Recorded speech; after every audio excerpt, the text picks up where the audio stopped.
welcome to Perimenopausal Athletes and Beyond Masterclass series, bringing together experts in mindset, nutrition, training, recovery, and all the little connected pieces that bring us together as athletes. And today, my name is Tennille Hoogland, the host of this series, and we are bringing the amazing Dr. Kirstin Lauritzen together I'm going to tell you a little bit about her in a second, but first, welcome. Thank you for being here. Thank you for having me. I'm so excited. Yeah, we have had previous conversations, and the alignment with how we view and the passion that we share for our athletes is really beautiful. So I can't wait to dig into some of the expertise that you bring, specifically. But let me first tell everybody just a tiny little bit about you. So we have Dr. Kirstin is a chiropractic doctor. Yeah. She then went on to get her master's in human nutrition and functional medicine. And so where this has led her is to really supporting both high performing athletes at the highest level of sport, and triathlon is really your niche as well. That's correct. You work with other athletes? Yeah, I work with just about any athlete in any sport, but because triathlon is so close to my heart and because I am a triathlete, I have a tendency to attract triathletes. There you go. Right. Yeah. And you you also work with athletes like across the board of all different levels, abilities, looking to be their best. One of the fascinating things, and we're going to get right into it here, right at the beginning, is how you marry both health and performance. And I'm going to ask you a little bit more about this, but I also just wanted to let people know that you also have, you are the owner and the founder of the Northwest Functional Medicine. And you have a group coaching of fueling performance. And so thank you so much for bringing wealth and years of experience. You're an athlete yourself, as you've already mentioned. And so are you ready to get into it? Because so ready. A lot to ask. I'm so excited. All right. So marrying health and performance. First, can you just share with us how you see health and performance both as separate, and then how are they interconnected? Yeah, so I think a really good place to start is that a lot of the times you'll hear that health and performance are actually quite separate, because a lot of athletes, like, okay, let me give an example. Okay, so in every year almost, it seems like when the Olympics happen, or every couple of years, it gets out there that, these Olympic athletes are consuming like 5,000 to 10,000 calories a day or more. And they're eating a bunch of pizza and like all of these different types of foods because they've got to keep their calories up. And it starts to kind of get into this world of like, does performance and health really fit together? But the thing about it is that looking at it from a lens of, first off, the body has to have very specific things coming into the system in order for it to perform really well. And what ends up happening is, like, especially when you start, and I'm aware that I'm talking to triathletes here, I'm talking to people who are, or just, I mean, most I think are in the triathlete world, right? I'm not wrong in that. We range Okay. Sports and all movements. Okay. Yeah. Sorry. Yeah. So let me just kind of back up there. What I often see, especially in like a lot of different types of sports, and even at what I would call like maybe the amateur level, or like where I am like considered an age grouper in triathlon. I'm not an elite or pro athlete by any means, but what you see is that the body has to have very specific things, like nutrients, vitamins, minerals, food. It has to have certain, it has to have hydration. It has to have low inflammation, in order for the body to be able to really adapt and do the jobs that you want it to do. And the thing that you see is that as soon as the body is not able to mop up the inflammation, and as soon as it just kind of gets overloaded with stress from training, you start to see athletes start to break down. And so what I see is a mix of an athlete that comes and is like, I've had injuries, tendon injuries, I've had, a slew of problems throughout the last year and a half, and I've worked with chiropractors and PTs and all of these people, and I'm still getting these issues and these injuries. And when you actually start to peel back the layers and look at what's going on inside of the body, it usually reveals a wide range of different things, but it could be, GI issues, which is, I'm talking about your gut. So like microbiome bacteria issues. It could be micronutrient deficiencies. So like specific vitamins, minerals, iron, B12, vitamin D, a lot of those types of things. And then it can also be just inflammation and stress on the system that has just run rampant. And now that athlete has gone from performing really well to starting to break down. So what I do is I basically want to see that athletes are eating enough, of course, to be able to perform at whatever level it is that you're at. But then you also need to make sure that you are like, there's a lot of range where we can prevent you from getting injured and sick. There's a lot that we can do in that realm so that you can really be able to perform well, and you're not super fatigued and broken down, and you're not going through that phase of just, there's a lot of angst in that time frame, when you aren't being able to train, or you aren't being able to perform at the level that you're really capable of. And so that's how I start to look at the body and start putting together both fitness and health. Yeah. One of the things that I see as well, because it's really fascinating to me how sometimes the health literature actually, it doesn't always lend itself that easily to the performance literature, in terms of, or we see, all right, 150 minutes of moderate exercise, and that is what, a lot of athletes do within the first couple of days of their training. And yet, so we have higher levels of stress. Now they're good stress, but then what is the, how does that balance with the health education that we have? You mentioned something I think is really interesting. And it's like, you see these Olympic athletes and they're having pizza, and you see these, Ironman athletes and they're downing chocolate bars. And so one of the things that I wonder is, at the high performing level, do you think, might be a little bit of a leading question, do you think there's any high performing athlete that has compromised health? Yes.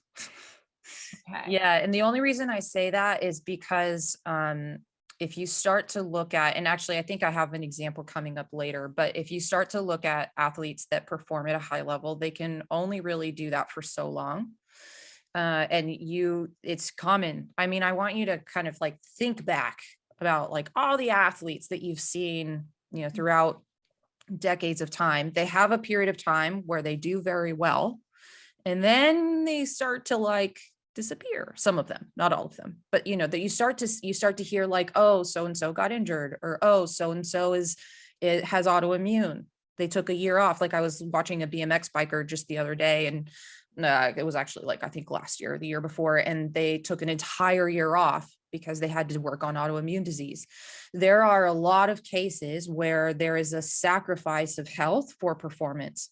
I was reading the other day too, like it's likely that the NFL teams that reach the Super Bowl probably have micronutrient deficiencies and probably are not the healthiest beings, because there's a level where that performance and that health piece it's like a teeter-totter in a sense. But the thing about that though, is that if you really start to look into it, like I'll give this example. I don't want to get too far down a rabbit hole, but if you look at a micronutrient panel for an NFL athlete, what you actually see, and this applies to all of our endurance athletes and all of this, because a lot of the times I see very similar comparisons to NFL micronutrient panels to endurance athlete panels, because as you mentioned, is in 150 minutes. I mean, I get that done in maybe a day, like a day or two, right? Like what you typically see for recommendations is what, a lot of athletes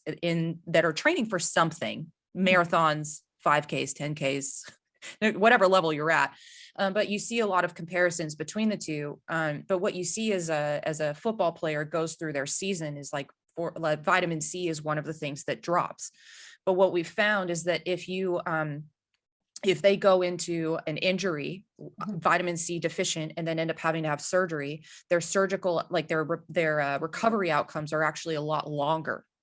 So then the ones that if they were trying at least somehow to keep up with that vitamin C ahead of time, their recovery on the flip side is faster. It doesn't take quite as long. And so that's what I'm saying here is that like, there is definitely a room. There's a balance between making sure that your body has what it needs in order to function well, and but the potential for injury prevention, and also a potential for illness prevention too. And then how all of that then combines is we've also and we're going to talk about this as we get later on, but we've also started testing the GI tract in athletes to be able to compare it to diabetes and some of our other chronic health illnesses that we see. They're studying athletes and their GI tracts so we can learn more about how to work on some of those other chronic illnesses.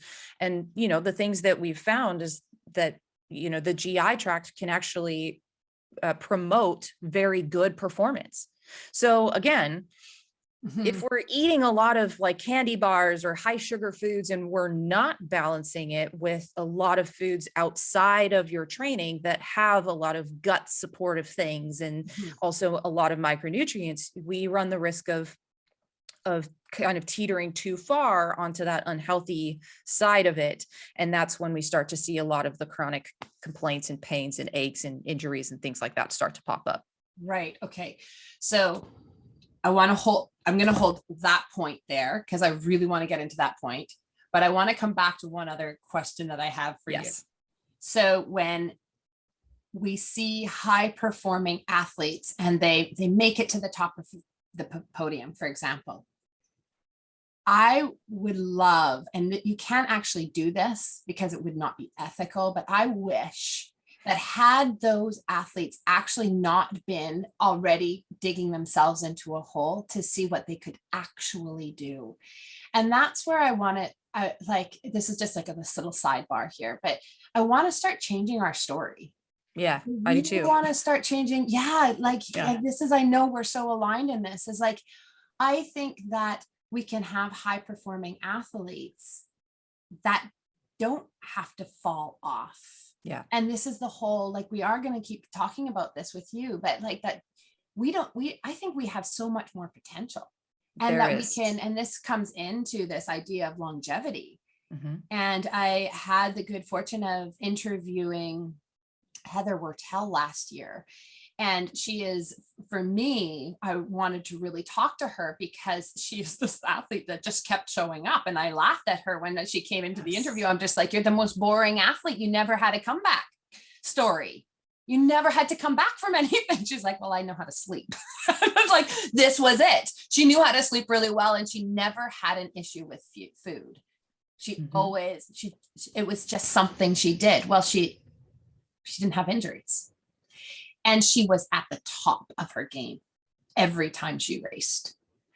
And so I guess where I want to come back to is that this question of, we see performance occurring, but health, imagine that person not having to fall off, because health is always at the foundation of it, regardless of the level. And that's where we want to go, right? Yeah, I mean, there are a lot of examples, just as you mentioned, like you can almost see as many examples of the people who do take care of their bodies well and examples of people who don't.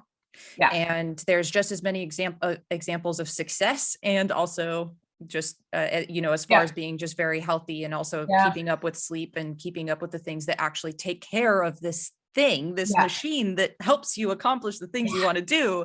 As many as, the people who, I think a lot of it can come down to genetics. It can come down to a lot of different, specific things. And so a very common thing you'll hear from me is specificity. There is a lot of specificity. Yeah. So you took from that, discussion there, and then we started talking about GI, like the health of your gastrointestinal microbiome, your gut. And you also alluded to inflammation. So that's where I want to go now. So to coming back into that point and balancing it with this idea of, if you have, like, let's talk about inflammation or GI distress. I'll let you lead which one, or maybe they're interconnected. I'm not sure.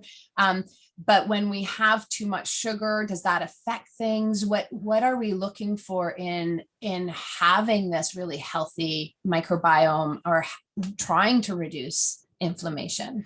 Yeah, they're all interconnected. So I'll try and kind of walk you through step by step the perspective behind this. And I will put this out there.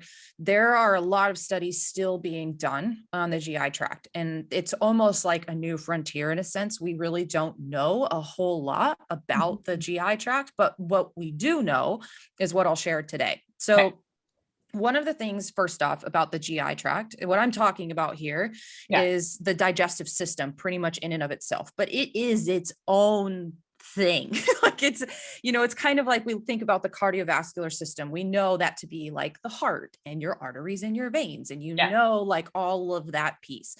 Well, the GI tract is its own thing as well. And that can encompass everything from like this, from mouth to large intestine, but stomach, small intestine, large intestine. It's all about how you are taking food in and absorbing those nutrients in order for your body then to do other things. But the other thing that we found is that the bacteria that predominantly lives in the large intestine actually influences a lot of the other things that happen in the body too.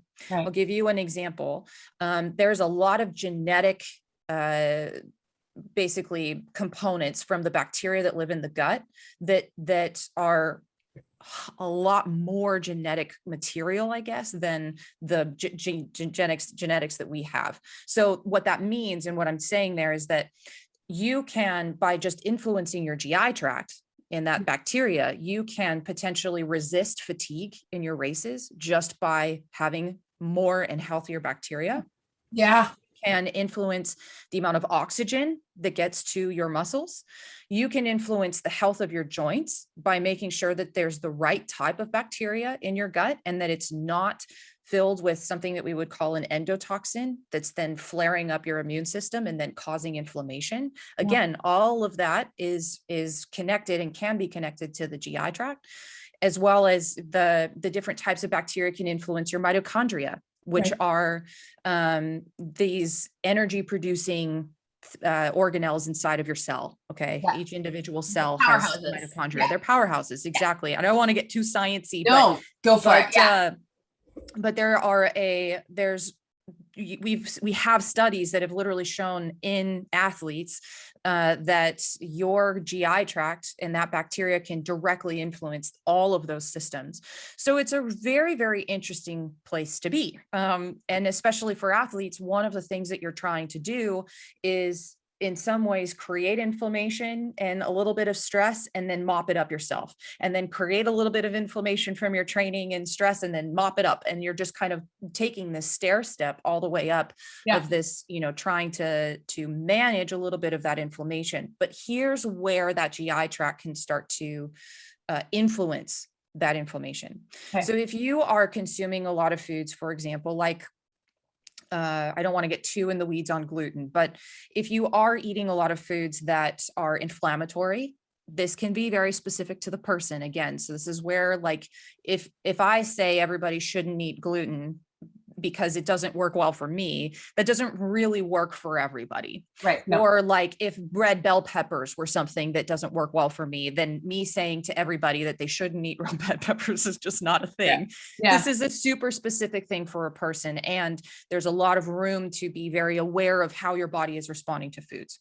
That being said, certain types of foods can create a more inflammatory environment for the gut, as well as other different types of situations. Like if you have a lot of bacteria that thrive with simple sugars, because athletes, and especially in our endurance world, have a tendency to have a lot of simple sugars in their routines. There's certain types of bacteria that thrive there and also thrive under stress. So in those scenarios, what's going to end up happening is it's going to drive inflammation up. Right. And then that inflammation that's coming from the GI tract mixed with either stress from your daily life plus stress from training, now we can start to see those inflammation levels just coming up and up and up and up. It's not just about the training, and it's not just about stress. We're now seeing inflammation also coming from the Right. internal organs too. Yeah. So you're talking about chronic Yep. inflammation and the acute inflammation that on is actually a good thing, except for when it's not being able to get mopped up. Exactly. You nailed it. So the thing to remember about all of that is that you can actually influence so much of this in a very simple way. Like, I know that all the things that I talk about sound a little bit complicated, but in a way, but there are very, very simple things, like you mentioned, like sleep and eating just eating good foods that help to support your system and getting that energy and that nutrition are some of the most simple things that you can do that make a lot of these symptoms function very well. Before I move on, do you have any questions on that? Keep going. Okay. You're doing great. So then when we're looking also at then if we're also looking at like competition and race day and training as it relates to the gut, and also all of that fueling and all of that nutrition around that, there is a lot of room for balancing out and also testing a lot of your fueling and nutrition as well. This is a very common thing I see around the GI tract, is that we have a tendency to opt for the gels and the fast sugars and things like that. Yeah. The problem with that, and I know I'm probably going to get some people that are like, what? But the problem with that is that there are those simple sugars, as I mentioned, they drive up a certain type of bacteria called the Firmicutes bacteria, and they also thrive under stress. We've seen studies done on ultra runners and marathoners, and I know those specifically. I don't know if they've actually tested some Ironman athletes, but I know it's at least in like the ultra, like those really, really long events, we've seen the bacteria legitimately change throughout the event. That's fine in isolation, because if you then can go back to like your normal, and you can change all of that bacteria potentially within a week or two afterwards. Right. But I want you to picture the scenario that I know that a lot of people are in, is that your day to day has, potentially a lot of stress. It also is very minimal on the like cultured and fermented foods that feed your bacteria. It also might be slightly higher in sugary foods and maybe some white foods, I will say, some of those processed foods. So you have that situation now, right? And then you also have this increased sugar that's coming in from your fuel sources too, plus the increased stress from training. There's only a certain amount of time that the body can handle all of that, and that changes that bacteria in the gut. So then now you're kind of going down this pathway of the bacteria's changed. We are potentially starting to see an imbalance in beneficial bacteria. And so you're changing literally the way that your body is going to be performing and functioning, just simply through just the different types of foods that we eat. And also the fuel sources that we bring in as well. And some of those have been shown to increase inflammation too. So yeah, it's kind of a mixed bag there, but. Okay. So this is my question then for you. Yeah. Is when you're talking about this, we know that we nourish the body and fuel for performance. So when we think about how do we fuel, because you're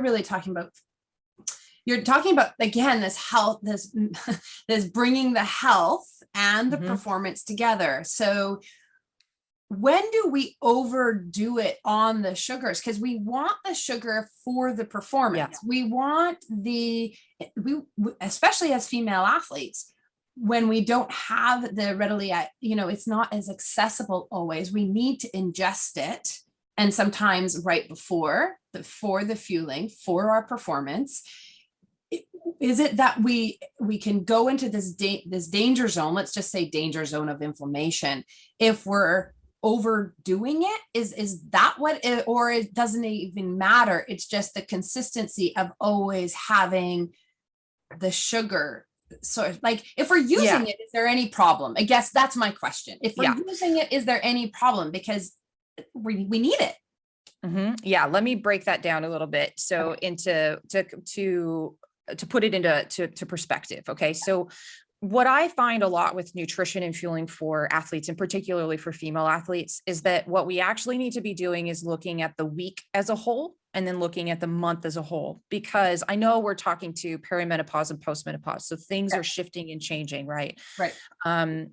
But for the, for the week span, we might be consuming some of those simple carbs and simple sugars in our training, but sorry, I got a little bit distracted there. For the inside, you have to make sure you're fueling enough for your sport, right? You have to make sure you're getting enough carbohydrate, enough calories for those sessions.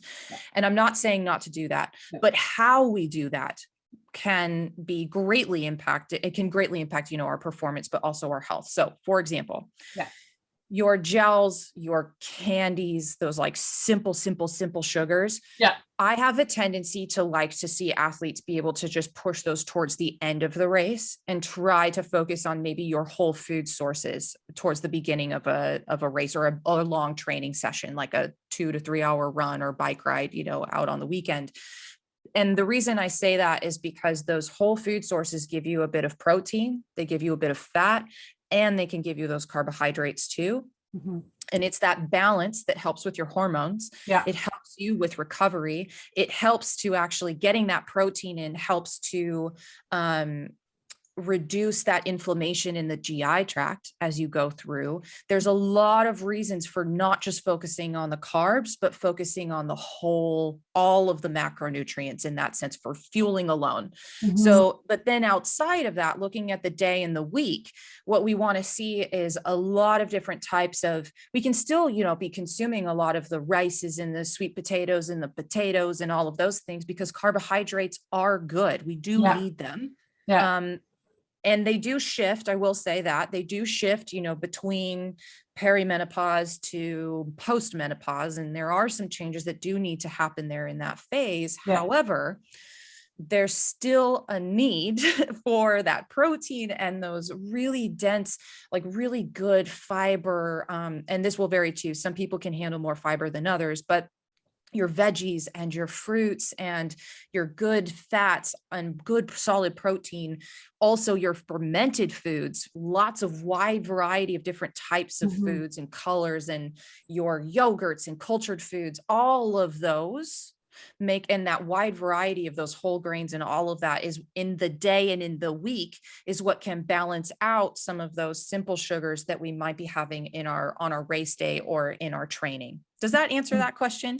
I think so. I think it's really, and I think it's an important distinction, like important for people to hear it. It's like, because we want to be binary. We want to make it simple in our brains. Like we want to say, okay, well, during this time I can do this and this time I can do that. And what you're suggesting to us is like, come out and look at your nutritional profile, look at it in terms of all the different pieces and the flux that's happening, not just in your training, but in your stress in your life.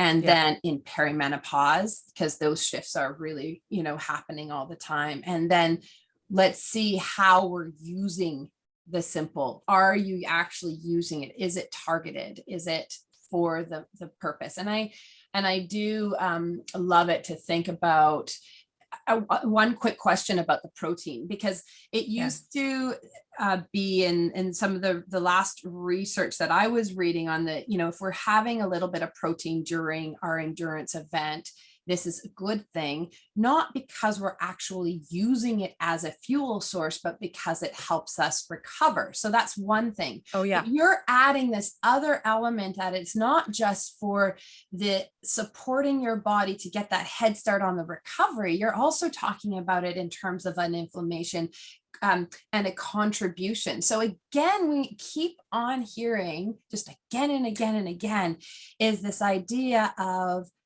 marrying carbohydrates, protein, and fats. Yeah. It's a beautiful thing in so Yeah. many cases. It's super interesting too, because just as you mentioned, like protein for recovery, yes, absolutely. But especially in those longer races or just longer training sessions, like your 2 to 3 hour bike ride on the weekend, what ends up happening after about an hour and a half or 90 minutes in is you've likely used up a lot of the amino acids in your bloodstream. So then what the body does is it will go to where we store protein. And one of the places that we store that is in the GI tract lining. It's not a lot of it. It's not a lot of it, but it will go there to pull it. And I want everybody to keep this in mind as well, is that when you are training, and especially in those longer training sessions, the blood goes away from your gut. Right? Because it's not the time to necessarily be digesting food. So it turns into somewhat of a hypoxic place, so a low oxygen place, because all of it's going to your muscles. So then when you have, again, those like simple sugars that are going to increase inflammation, I'm not saying they're the worst thing in the world, but just let's keep this in the perspective of like, you know, what we're looking at here. If we're just focusing only on like liquid fuels almost. And there's no protein coming in, what ends up happening is actually the gut lining will start to be, you know, pulling, the blood's literally trying to pull protein from the gut lining. And then that can start to create more inflammation.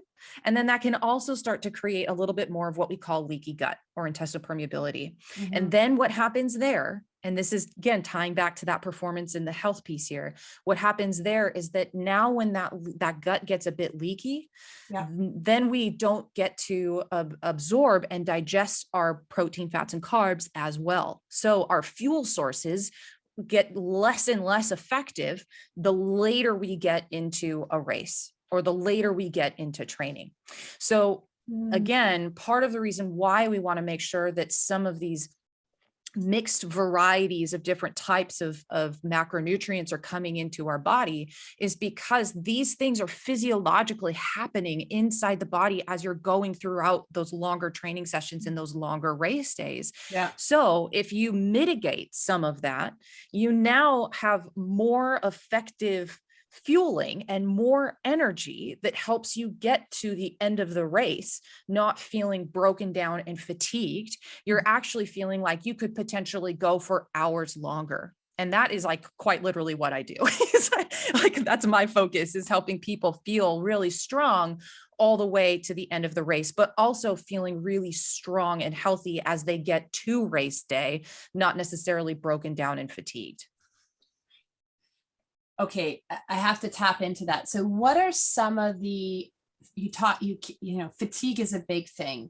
What are some of the things that we want to say, okay, I remember this talk with Dr. Kirstin, and she was talking about this whole food and why it is that we want to do it to help us balance and keep that endurance, that vitality throughout. What are some of the things that will cue us to be like, I think that I need to explore this further? Is it the bloating? Is it the lack of recovery? What are some of these symptoms or experiences that we need to say, aha, I need to like pay attention and I need to look into this more? Yeah. So a couple of different things. One, as you mentioned, it can be that gut bloating, that burning or cramping, or just, you know, maybe even just GI distress on race day. But also that fatigue could be like, it sometimes actually can show up as lack of motivation sometimes to train. It just feels like if you were to try to just get on that bike for one more session, like you just can't get your body to do it. Like I know what that feels like. But you know, it's kind of that scenario. It's also like, if anybody has ever experienced like an iron deficiency or any type of vitamin deficiency that they know of, it's this like potential of the shortness of breath. It's this overall fatigue, like almost like when you're sick or you have the flu, or, you know, you might also experience joint pain or tendon injuries, or just frequently be getting sick. That's another really frequent one. Another kind of example of fatigue is like you feel like you could sleep for 4 more hours in the morning. And I recognize there's going to be some people here with maybe kids and things like that, or other reasons that may be keeping them up at night. But, you know, if you consistently are waking up feeling like you kind of have to pick yourself up by your bootstraps almost to like get through the day. Yeah. That's another really good example of just that, like, there may be something wrong here that we need to just kind of look into a little bit more.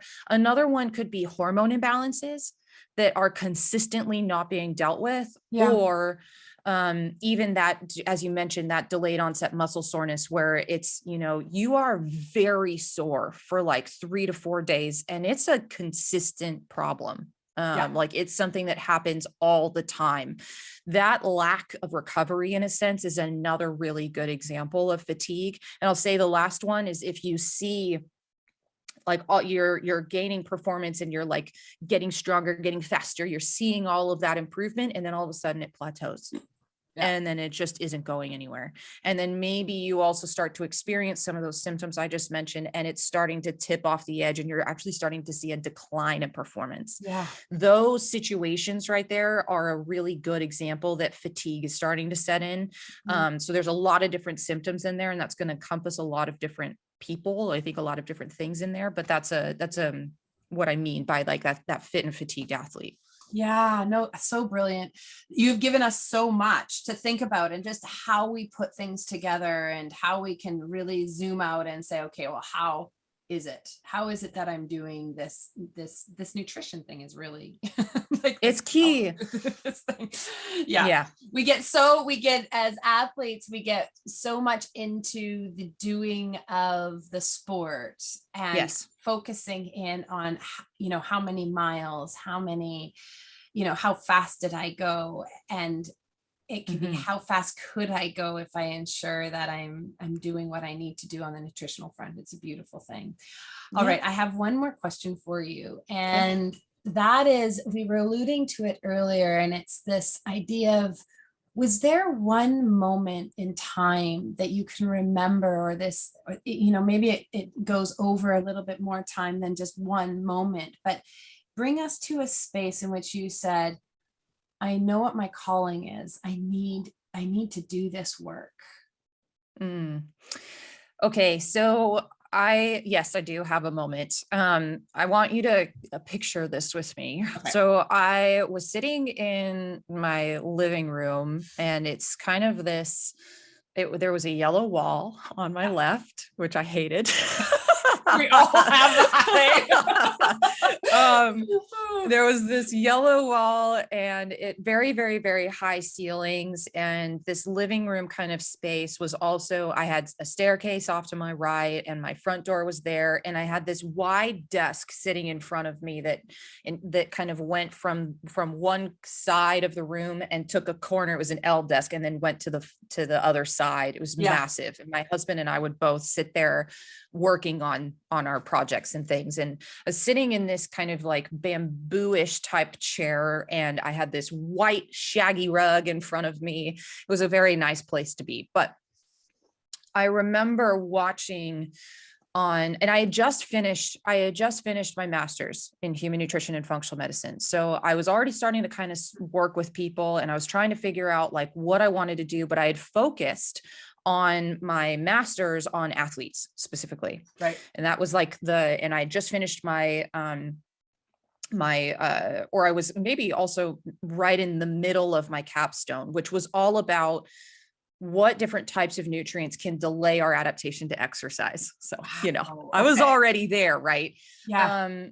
And I was watching this athlete, this Ironman athlete, pro woman, and just so inspired by this woman. And all of a sudden I'm like watching her stories, and she kind of gets a little bit quiet, and I was like, I wonder what's going on. And then she says, and by the way, she had won just right before that. She had won one of the races down in, I think it was in either Central or South America, and was doing amazingly well. I mean, like first place podium, just incredible athlete. And then all of a sudden she drops out of a race. And I was like, what? like, why, and I'm sitting here and then watching on her as like all of these posts, picture the Instagram squares, and I'm seeing her drop out of this race. And then I'm watching her stories. And I remember vividly, she was on a bike in Colorado on one of the trails that I actually used to, Right. I know that trail or that road that she was biking up. And she goes, I haven't been feeling very well. And I think we're starting to figure it out. I'm working with a doctor and yada, yada. Eventually come to find out she was iron deficient. And and then she said that we've got it on the up and up, like things are getting better. And then she did, because she qualified for Kona, she did go race Kona, and then she didn't finish. And I remember seeing this athlete go through this journey. And for somebody who was in the process of learning all of these different pieces behind how performance works, but also how health plays into that, I was already at that time thinking, how is that acceptable? Yeah. Like, how is that okay that this athlete doesn't have somebody on her team that's watching these things? Because there are gut panels, there are micronutrient panels, just your standard labs that you can get from your doctor that can be run through your insurance. They don't have to be super expensive. You can have those run periodically that actually give you those answers and you can watch those patterns as they go. And they can be completely caught and dealt with before they even become a problem. And for me, watching that athlete, I just felt this just quite literally this like stomach visceral sensation of just, how is somebody who's at this elite level, this pro athlete, dealing with this, and it's costing her races? Like, how is that happening? And then as I started working with more athletes, I started realizing that this is not just an isolated pro athlete issue. This is happening for so many people, and they're going through essentially what I call the energy circle of death, where, they're trying to eat enough in their day, but they might skip meals. They may fall short. They may not even know how much to eat. They may, be very, very confused about their nutrition and fueling and training 6 to 10 hours plus a week. And they might be trying to take supplements because they've heard it's necessary, and you just go through this, maybe thinking like, oh, I need to switch coaches, or maybe I need to, add extra sessions into my week because I'm just either not improving or just seeing this decline in performance, just like this athlete that I was watching. And I just realized that, like, that is something that I do not want to see happen. I just, and then I don't want to keep going, but like another, every single race that I've done, I've seen an athlete carted off the race, either fatigued or just completely passed out, or, I can picture 2 different scenarios of some of my races where I'm at the finish line and I'm watching as somebody's being carted off in a wheelchair, or somebody was holding a girl in their arms trying to get her to the med tent. And I just, every single time I see that, it like almost brings tears to my eyes, because I'm like, that is something that doesn't have to happen. That is something that is completely avoidable. If you just know some very simple tips, it doesn't have to be complicated. And sometimes it's not even adding more to your plate. It's figuring out what you're doing that's preventing you from, making that progress. It doesn't have to be added to your plate. And that is why I do what I do, is because I have those scenarios, those past experiences of just being like, this is completely unavoidable, or this is completely avoidable, and we can do a lot about it. We can do so much. And I thank you for sharing that story, because it's a story it was my story as a professional athlete, and is why I am now a coach and looking into multiple disciplinary teams, and coming in with my nutrition experts, with my personal training experts, with all the people that make it accessible. Like, we need this accessibility to all of us. And So thank you for doing what you do, for sharing here today, and for continuing to share in all the ways you do. You are a host of WISP, which is the Women in Sport Try This, right? Yeah. And an amazing podcast. And so we'll make sure that those are linked for everybody. And you are also providing us with a really amazing tool. Do you want to just share with us what that tool is? Yeah. So I created a kind of a mini ebook or a free guide for athletes, because some of these different areas that we talked about today, like nutrition, like gut health, like micronutrients and inflammation, these are some of the very key pillars that you want to work on to create a good solid foundation for you to work off of. And I really want to see athletes make this journey from being, potentially fit and fatigued to feeling like they are fit and healthy and just soaring and powering through their races. And so I created something called Strong to the Finish Line. Nice. And it is all about helping you be able to identify and become aware of areas where there may be something that's breaking down. And then once you have that awareness, it's going to help you be able to find the tools that you need to move forward there. So you can find that at drkirsten.com/finish strong. Yeah. And we will have the link for that as well on your page. So thank you so much for sharing yourself, your stories, your expertise, your years of education, your own love of sport. I've loved having you, and I'm so excited to have brought this to all of the people that are registered. So thank you. Thank you so much for having me. It was an honor. All right. Bye-bye.